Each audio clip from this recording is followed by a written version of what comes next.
রাতের শহরটা যেন নীরব হয়ে গেছে। স্নিগ্ধা বারান্দায় দাঁড়িয়ে আকাশের চাঁদটার দিকে তাকিয়েছিল। তার চোখের কোণে এক ফোঁটা জল চিকচিক করছিল। আজ থেকে 5 বছর আগে এই দিনেই তানভীর তাকে প্রথম বলেছিল, প্রথম দেখায় প্রেম।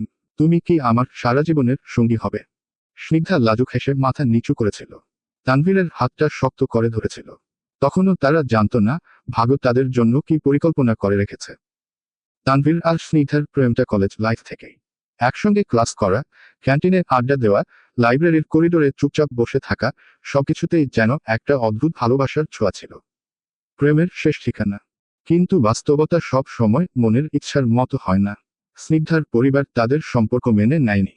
তানভীরের মধ্যবিত্ত পরিবার আর স্নিগ্ধার উচ্চবিত্ত পরিবার, এই ব্যবধানটা কেউ মেনে নিতে পারেনি। তানভীর অনেক চেষ্টা করেছিল, কিন্তু শেষমেশ স্নিগ্ধাকে পরিবারের ইচ্ছাতেই অন্য একজনের সঙ্গে বিয়ে করতে হয়েছিল। Bangla love story. আজ 5 বছর পর তানভীর আবার এসেছে। স্নিগ্ধার চোখের দিকে তাকিয়ে বলল, আজও তোমাকে ঠিক আগের মতোই ভালোবাসি। স্নিগ্ধার চোখ দুটো টলমল করে উঠল। সে জানত ভালোবাসার কোনো শেষ নেই, কোনো বাধা নেই। হয়তো তারা একসঙ্গে থাকতে পারেনি, কিন্তু ভালোবাসা কখনোই হারিয়ে যায় না। রোমান্টিক বাংলা গল্প।